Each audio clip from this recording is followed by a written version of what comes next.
Welcome to the history section. Today we're beginning our discussion with a focused examination of the Roman relationship with the island of Britain. And we really have to trace this from the very beginning, with the first military reconnaissance under Julius Caesar in 55 BC. All the way through the successful conquest later on, and then, of course, the establishment and eventual collapse of its frontiers. To do that, we're relying exclusively on the historical accounts and the comprehensive research detailing these events. So, to really get a handle on Caesar's ambition, his impulse to cross the Channel, we first have to understand the situation in Gaul. Absolutely. The invasion of Britain wasn't some standalone project. It was, at its core, a strategic imperative. And that imperative was rooted in securing Roman authority over Gaul. Exactly. The consolidation of Gaul was far from complete at this point. You had these incredibly warlike and spirited tribes, especially in the Low Countries in northeastern France. The Belgae in particular. The Belgae were constantly troublesome. They were not easily subdued, and they represented a persistent threat to Roman control. So, Britain wasn't initially a target for its resources, but more of a security threat. Precisely. The island was populated by Celts, of a very similar race and language to those in Gaul. Which meant it functioned as a kind of perennial source of disaffection, didn't it? It did. Any significant rebel leader trying to escape Roman authority in Gaul could seek refuge there. And not just refuge, but a base for recruitment, for reinforcement. Which guaranteed perpetual instability for any Roman governor on the mainland. So that brings up the central question. If Britain was primarily a refuge for rebels, was the actual military benefit of an invasion worth the colossal risks Caesar took? Or was this, as many have argued, a self-serving move to boost his own prestige back in Rome? It's the core debate, really. It is. Caesar's official rationale was security, and he was, you have to admit, excellent at leveraging local forces to achieve his security goals. He had a model for this already. A very successful one. He'd used cavalry from friendly Gallic tribes in his earlier campaigns against the Helvetii and the Germanic leader Ariovistus. And those campaigns were pivotal. They granted him immense political prestige. Immense prestige, yes. And his savvy political maneuvering, playing one Gallic faction against another, was crucial in keeping Celtic and Gaul secured as his operational base. So cutting off that British source of support was militarily sound. It was. But it also, very conveniently, benefited his personal political narrative in a huge way. Now, if securing Gaul was the immediate motive, we have to look at how far in advance this British expedition was planned. This is a key point. Caesar, in his own narrative, he sort of suggests the planning for the 55 BC trip only began when, and I'm quoting here, a small part of the summer remained. Which sounds very impromptu. It does, but the sheer logistical scope of the operation suggests something much more deliberate, much more calculated. The sources seem to back that up. They strongly suggest prior planning. I mean, the logistics required, assembling a fleet, positioning thousands of troops. This confirms it was no spur-of-the-moment decision. And the critical piece of evidence here is the conflict with the Veneti. The conflict with the Veneti in 56 BC, which really has to be seen as an unavoidable precursor to the invasion. It must have been planned at least a year in advance. What made the Veneti so crucial? Why did Caesar feel he had to destroy them before even attempting a channel crossing? Because they dominated the vital trade routes linking Gaul and Britain. They were an incredibly powerful maritime culture. So their economic interests were directly threatened. Fundamentally imperiled by any proposed Roman military transit across the Channel. They feared, rightly, that it would undermine their commercial monopoly. And their reaction was immediate. Immediate and coordinated. They formed a vast maritime coalition specifically to prevent the invasion from ever happening. And this wasn't just them, it was an alliance. An alliance incorporating nearly all the maritime tribes between the Loire and the Rhine. And critically, we know auxiliaries were arriving from Britain itself to join this coalition. Which confirms they saw the Roman invasion as an imminent threat. A direct threat to their entire economic sphere. The coordination there is pretty impressive. But what's the specific military evidence that ties the defeat of the Veneti directly to the planning for Britain? It all comes down to naval logistics. Caesar states that he incorporated galleys that were used in the naval action against the Veneti into the fleet he intended for Britain. Okay, so he's reusing ships. But think about the geography. The decisive battle against the Veneti took place off the Morbihan coast, near the Loire estuary. Which is hundreds of miles from the Channel. 600 miles, to be precise. For those specialized war galleys to have been ready for the British expedition on the coast of the Morini, They would have had to have been moved and positioned in the north, probably near the Seine or the Somme, as early as 56 BC. That staging proves the intended invasion site was already determined. And that the specialized fleet was already in place long before Caesar publicly mentioned the expedition at all. So, the famous naval battle in Quiberon Bay was essentially Rome clearing the sea lanes for the later British passage. That's a perfect way to put it. Tell us more about that confrontation. It was a fascinating clash of technologies, pitting the heavy Gallic maritime tradition against the lighter Roman galleys. It was an extraordinary contest of shipbuilding philosophy. The Allied Veneti fleet numbered some 220 sail. These were heavy, stoutly built ships designed for rough Atlantic waters. Probably modeled on Carthaginian merchantmen. That's the theory. These vessels were so robust and they stood so high out of the water that standard Roman legionaries on their lower galleys really struggled to throw missiles effectively. And the Gallic ships were designed purely for sail. Yes, relying on favorable winds, unlike the Roman galleys, which of course use oars for superior mobility. The Roman fleet, commanded by Decimus Brutus, couldn't even effectively ram them. This is a classic Roman dilemma, facing a superior military technology. And, as often happens, Roman ingenuity proves more decisive than brute force. It did. The solution their military engineering came up with was brutally simple and, well, ingenious. What did they do? Roman engineers prepared these long poles, armed at one end with sharp-edged hooks, known as a falx. It was an adaptation of a tool used in siege warfare. And these were designed for a very specific purpose. To seize the halyards, the ropes supporting the huge sails of the Gallic vessels. So the plan was to disable them. Exactly. The Roman galleys, being swifter and more maneuverable with their oars, would run alongside an enemy ship, hook the halyards, and then just pull away rapidly. The ropes would snap, And the massive yards and sails would come crashing down onto the deck. instantly disabling the ship. It turned a formidable enemy into a helpless target, regardless of how thick its hull was. Once they're immobilized, they're vulnerable. Completely susceptible to boarding. And that's where the highly trained legionaries with their short swords could fight hand-to-hand and achieve a decisive effect. The battle turned into a rout. It's a demonstration of Rome's technological and tactical supremacy at sea. A message, really. Proving that the Atlantic was no longer an absolute defense against Roman military power. The aftermath of this victory demonstrates Caesar's mastery of terror as a strategic tool. He didn't just defeat the Veneti. He destroyed their leadership entirely. He wanted to ensure future Gallic collaboration, not out of loyalty, but out of absolute fear of Roman maritime supremacy. It was a brutal message. When the Veneti surrendered unconditionally, Caesar was pointed. He insisted that the rights of envoys must be respected in the future, a reference to them arresting his emissaries earlier. But the punishment was absolute. He had the entire Venetian Senate executed, and the tribesmen who failed to escape were sold into slavery. This secured the sea for 55 BC, but it also eliminated a potential source of allied nobility. But despite this massive victory, a significant strategic complication remained: the problem of the Morini. Yes, their territory was crucial because it hosted the most direct, shortest port of embarkation across the channel. And Caesar marched against them later that same year, 56 BC. But the campaign was inconclusive. The season was too far advanced, and the Morini, learning from their neighbors' mistakes, simply refused to risk a pitched battle. They took refuge in their forests and marshes. Deep in them. And the late-season weather essentially ended the campaign before Rome could achieve a decisive outcome. The weather just wouldn't cooperate. Continuous heavy rain made living in tents impossible. The Romans were forced to abandon the campaign. Ravaging their lands on the way out was insufficient compensation for the fact that the base of operations for the next year's expedition was still technically insecure.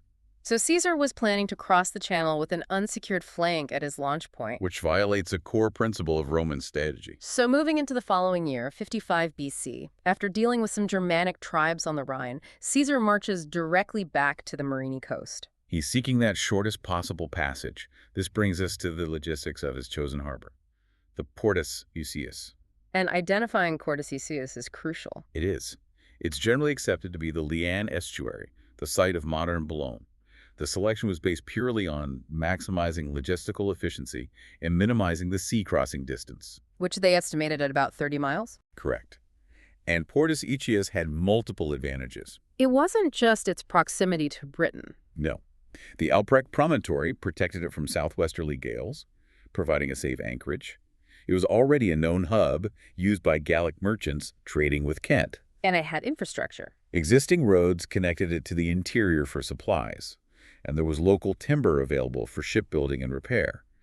But Caesar was clear about the scope of this first undertaking. He admitted it was a reconnaissance mission. Fundamentally, his goal was merely to, quote, visit the island, see what the people were like, and make himself acquainted with the features of the country, the harbors, and the landing places. Which highlights the critical weakness in this phase, the failure of intelligence. A massive failure. He gathered traders from all over northeastern Gaul, questioning them on everything: the island size, the tribes, their fighting methods, suitable harbors. And what did he get back? Nothing useful. The traders either knew very little, just the immediate coast opposite Gaul, or, far more likely, they intentionally withheld information. Out of self-interest. Of course. They had a commercial monopoly on the cross-channel trade. The last thing they wanted was a Roman military presence undermining their business. So this lack of information forced his hand. He had to rely on visual inspection. Which is why he dispatched Gaius Volusinus, a military tribune he trusted, in a fast war galley to scout the opposite coast. Volusinus's mission was, therefore, to create the intelligence that Caesar couldn't buy. And it was a limited mission, focusing only on the area between Lymphne and the North Foreland, the narrowest part of the channel. But his findings were crucial. They immediately dictated the eventual landing site. He identified the massive chalk cliffs of Dover, noting that their sheer heights allowed missiles to be thrown directly onto the shore. Making it highly unfavorable for landing under fire. Exactly. Instead, Volusinus identified the open, flat beach area stretching north from Kingsdown through Walmer and Deal as the most suitable spot. Flat, accessible ground. Where legions could land, and critically, where the cavalry could effectively pursue a beaten enemy. This shows Caesar was already thinking about the need for a decisive pursuit. But Volusinus's reconnaissance was severely constrained. He spent 3 days in British waters, focusing on maritime intelligence soundings, anchorage character, the twice-daily tidal movements. But he never set foot on shore. He couldn't risk it. No. Which meant his knowledge of the country's interior, its population, and crucially available water supply and foraging capacity was zero. He returned on the 4th day with a maritime report, but Caesar was still essentially blind to the inland situation. And while he was scouting, the political maneuvering had already begun back at Portus Icius. Yes, British envoys, likely forewarned by the Gallic merchants, arrived promising submission and hostages. And Caesar used this moment to install an agent. He sent Commius the Atribus, a king he'd established in Gaul and believed was loyal back with these envoys. What was his mission? To gain influence over the local chiefs and announce Caesar's imminent arrival. To prepare the groundwork for submission, to fracture the resistance before the legions even arrived. Which brings us to the invasion itself in August 55 BC. The force was an expeditionary unit, not a full conquering army. 2 renowned legions, the 10th and the 7th, about 10,000 legionaries in total, plus auxiliaries. And the fleet consisted of about 80 transports for the infantry and a smaller squadron of war galleys. But the critical failure was the cavalry. 18 transports carrying the main cavalry force were detained by wind at Ambaltus, a few miles north. And Caesar decided he couldn't wait. Facing a narrow weather window, perhaps some political pressure, he set sail just after midnight, 5 days before the full moon, around August 25th. The crossing was slow. The galleys reached the Dover Cliffs around 9 a.m. The 4th hour of the day, yes, only to find the heights manned by armed enemy forces, exactly as Volusinus had predicted. So Caesar wisely chose to wait. He remained at anchor for several hours until the slower transports arrived, around 3 or 4 p.m. And he used this delay strategically. He convened his generals and tribunes, communicating Volusinus's intelligence and emphasizing the absolute necessity of rapid, instantaneous obedience to orders in this kind of sea-to-shore assault. Once organized, he used a favorable wind and tide and sailed northeast. About 7 miles, running in an extended line toward that open, flat beach near Walmer and Deal. This was the moment of contact. And they were met with fierce resistance. Immediately, large numbers of painted warriors, supported by charioteers, the Essideria, and the logistical flaw of the mission became instantly apparent. The transports. The flat-bottom transports had to anchor in deep water, yards from the shore. This forced the legionaries to jump into the surf, heavily burdened with armor and gear, struggling against the current. While the Britons, unencumbered and on familiar ground, used trained horses driven right into the sea to harass them. The Roman veterans were unnerved. They couldn't maintain their formations. They couldn't even gain a firm foothold. It was a tactical nightmare. But the war galleys were the key. The intervention of the war galleys prevented a total rout. Caesar maneuvered these shallow draft vessels, driven at high speed by oarsmen, to the Britons' exposed right flank. This was psychological warfare. The Britons had never seen anything like these long, low hulls moving so fast under oar power. The shock, combined with the concentrated deployment of artillery catapults, slingers, archers, unleashed a barrage that they just couldn't withstand. It caused them to falter. They retreated slightly, yet the legion still hesitated in the surf. The stalemate was broken by a singular, heroic act. The standard-bearer of the 10th Legion, the Aquila carrier. He publicly swore he would do his duty to the Republic, leaped overboard, and advanced alone toward the enemy. That single act of desperation is the hinge on which the whole campaign turned. It prompted the rest of the legionaries to follow, ensuring the landing. But the initial combat was chaotic. Troops couldn't maintain formation. They just aggregated around any standard they could find. Caesar saw the disorder. He immediately deployed skiffs and scouting vessels to relieve struggling groups, and eventually the Romans established a firm foothold and put the Britons to flight. But the victory was tactically inconclusive. Utterly. The one force necessary for completing a victory, the cavalry, for pursuit, was absent, still stuck back at Amboltus. This limited success led to immediate political consequences. The Britons sued for peace the very next day. They brought Commius with them, claiming his arrest was the fault of an ignorant rabble. Caesar accepted their excuses, but only on the condition of receiving hostages. Some immediately, the rest to follow. Yes, but just 4 days later, around August 30th, the promised cavalry transports were finally spotted off the coast. And they were immediately driven away by a sudden gale, forcing them back to the continent. And that gale coincided disastrously with the full moon that night, which brought the highest spring tide. a phenomenon entirely unknown to Roman officers used to the Mediterranean. Completely unknown. This amplified tide swept over the beached galleys and destroyed the anchored transports. Several vessels were totally wrecked. The rest lost vital tackle, anchors, cables. Caesar was now facing potential annihilation, not by an army, but by nature. The army was gripped by panic. They faced starvation, with no grain provision for a long stay, and being stranded in a hostile land. And the British chiefs, still in the camp, saw their opportunity. They saw the shipwreck, the small size of the camp, the total lack of cavalry. They covertly departed the camp. And conspired to cut off Roman supplies? To prolong the engagement until winter, confident that if this force was defeated, no Roman general would ever attempt to transit again. But Caesar acted quickly. He sensed resistance. He salvaged the timber and bronze from the 12 irreparable ships to repair the rest, making them tolerably seaworthy. Simultaneously, he sent troops out daily to forage for corn. And it was during one of these foraging missions that the Britons struck. The 7th Legion was sent to the only remaining field of standing corn. They'd become lax in security, operating dispersed and unarmed. And the Britons were waiting. They'd concealed themselves in a nearby wood and emerged suddenly with chariots and cavalry. The sources describe this Essiderii warfare as terrifyingly effective. The rapid movement, the javelins. Yes, they'd sweep through the lines, warriors hurling javelins, then suddenly dismount to fight as infantry, while the drivers stood ready to pick them up. It was a combination of mobility and shock that was completely alien to Roman tactics. And it almost worked. It almost caused a rout. Caesar detected the attack from an unusual dust cloud reported by the guard cohorts. He marched immediately and arrived just in time. His personal presence stabilized the ranks. It did, but he chose not to pursue the highly mobile enemy. He judged the moment unfavorable for forcing a battle, especially without his own cavalry. What happened next? Several days of stormy weather pinned both sides down.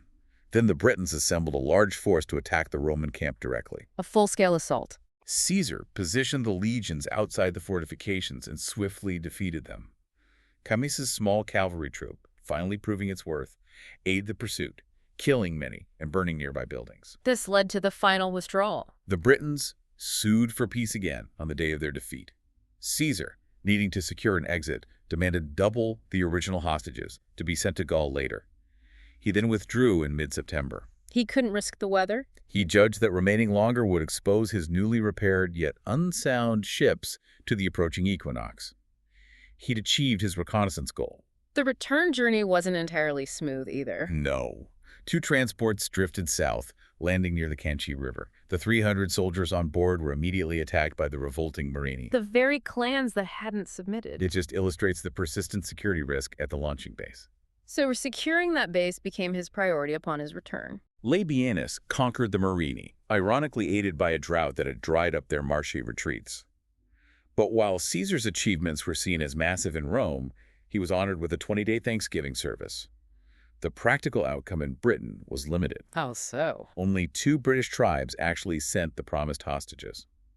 The expedition of 55 BC was ultimately a costly, if politically advantageous, reconnaissance mission. With no permanent territorial effect, which sets the stage for the permanent conquest nearly a century later. Yes, after Caesar, a formal conquest was repeatedly deferred.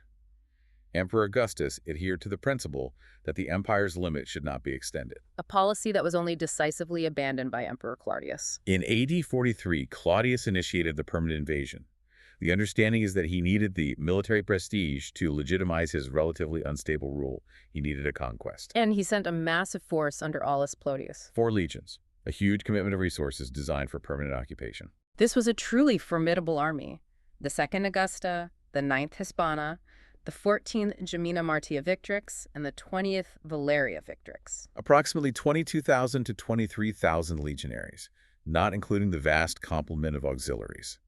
And Claudius himself even arrived later to preside over the capture of Colchester. Maximum political theater. The initial strategy was the systematic conquest of the English lowlands, largely completed by AD 45, with each legion assigned a strategic direction. Can you detail that deployment? The 2nd Augusta pushed west, toward the fierce Silurius tribe in South Wales, eventually settling at Caerleon on Usk. And the 9th Hispana? They worked north, establishing their fortress at York to monitor the northern tribes. The 20th Valeria Victrix operated northwest, eventually settling at Chester on the Welsh border. But Roman occupation was not without extreme violence and resistance. Culminating just 18 years later in the Icenian Rebellion in AD 61, an existential threat to the new province. Led by Queen Boudica. Yes, fueled by grievances over Roman financial exploitation. The rebellion led to the complete destruction of 3 major Romanized towns: Colchester, Verlamium, and London. The scale of the massacres is horrifying. The research estimates 70,000 Romans and Romanized Britons were killed. The archaeological evidence confirms it, a thick layer of burnt debris in all 3 locations. The response was led by Governor Suetonius Paulinus. He was operating in North Wales at the time. He returned, confronted the rebel armies, and suppressed the rebellion in a single decisive battle. And the suppression was equally brutal. It had to be, to preserve the province. An estimated 80,000 Britons were wiped out in that final battle. It was a heavy-handed approach that demonstrated Rome's determination to maintain control at any cost. The systematic push northward then resumed under Agricola. Yes, from AD 78 to 85. His strategy shifted from punitive action to comprehensive strategic conquest. He started in Wales. Completed the conquest of the Silures and Ordovices, then secured northwest England with a fortified line of roads and forts from Chester to Carlisle to York. His ambition then extended deep into Scotland. He established a major strategic fort at Melrose, then a chain of posts between the Forth and the Clyde, effectively isolating the lowlands from the highlands. He even fought the famous Battle of Mons Graupius further north. And claimed a decisive victory. But this comprehensive scheme was abruptly halted when Emperor Domitian recalled Agricola. Leaving the conquest of Scotland incomplete. A decision with lasting consequences. His successors struggled to maintain his forward garrisons, and his line between the Forth and Clyde was eventually abandoned. And that instability culminated around AD 115 in a great rebellion. A rebellion that is significant for the disappearance of the 9th Legion, the Hispana. They were stationed at York and were likely destroyed in a catastrophic defeat. Necessitating their replacement by the 6th Victorious' Legion from Germany? This crisis demanded a systematic, permanent response. It led directly to the decision to abandon fluid frontiers and construct a definitive frontier system. And that system was Hadrian's Wall, starting around AD 122. A major shift in imperial policy. It signaled that Rome had decided to consolidate rather than expand. The initial plan involved a series of 14 standardized forts. With standardized features like large grain storage areas. And the Principia, the headquarters building, which housed the unit's wealth, records, and the regimental chapel with its standards. But the crucial initial feature wasn't the wall itself, it was the vallum. Correct. The vallum was a massive earthwork, a broad, flat-bottomed ditch that ran from fort to fort. It was not a defensive military feature. It was administrative. Precisely. It created an unmistakable line defining the limit of the empire's civil administration. It controlled movement. So if the vallum was the administrative boundary, the wall itself served a different, more practical military function. Yes. As the initial garrisons proved insufficient, the famous stone structure was built under Aulus Platorius Nepos, 8 feet thick, concrete core with an ashlar facing. And its defensive structure was highly standardized. Projecting mile castles every Roman mile, smaller turrets every 500 yards between them. It created a rigidly patrolled system. But was it intended to repel a mass invasion like a modern defensive line? That image is largely inaccurate. The wall wasn't designed for the Roman soldier, trained to fight in the open, to defend from the rampart. Its function was primarily as an obstacle. Against smuggling and raiding parties. Exactly. It was a control mechanism, not a battle line. This systematic frontier was quickly modified, however. The Antonine Wall was built in AD 141 and 142. A brief strategic overreach. It spanned 36 miles between the Forth and the Clyde, but was constructed primarily of turves or compacted peat. Suggesting a less permanent structure. It was certainly less durable. The crucial point is that both walls were then maintained, not as a double barrier, but to isolate different unpacified hill districts from each other. The necessity of these fortifications was borne out by later disasters. Major risings occurred around 155, and again in 181. The rising of 181 was catastrophic. It resulted in the destruction of forts on both walls and a general native insurgency. This instability demanded direct imperial intervention. Emperor Severus visited in 208, launching immense and difficult campaigns in Scotland, aiming for total conquest. He failed to achieve it before dying at York in 211, but his presence did secure 60 years of relative peace on the frontier. But in the 3rd century, the nature of the external threat began to shift. It was no longer just the northern tribes.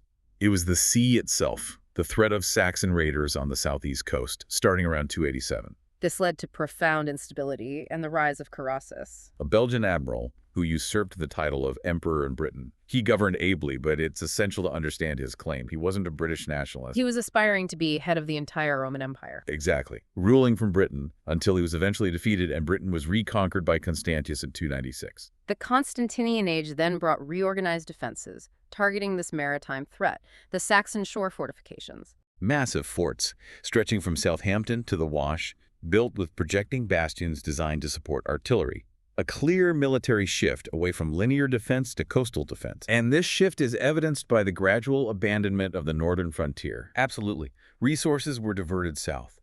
Around 330, the mile castles on Hadrian's Wall ceased to be officially occupied. The complex patrolling system was largely abandoned. But Britain then faced new threats simultaneously. The Scots of Ireland and the Petes of Scotland. This culminated in the massive incursion of 367. The Great Conspiracy, where they overwhelmed defenses and reached London. Order was restored by the general Theodosius, but the damage was done, and the ultimate blow came from within. Always the greatest threat. Magnus Maximus, popular local commander, stripped Britain of troops in 383 to pursue his own imperial aspirations on the continent. A decisive, irrevocable move. The wall is effectively abandoned. The legions he took are never replaced. Stilicho, a later general, tried to reorganize the depleted army in 395, concentrating the remaining troops of the south and east along the Saxon shore. A deliberate, calculated shrinking of the Roman-controlled area. But the central government was incapable of protecting itself, let alone its provinces. The final irrevocable act of abandonment occurred in 407. When another usurper, Constantine, drained Britain of its absolute remaining troops. After his defeat, the central government never sent replacements. The civilization of Roman Britain, already weakened, was left undefended.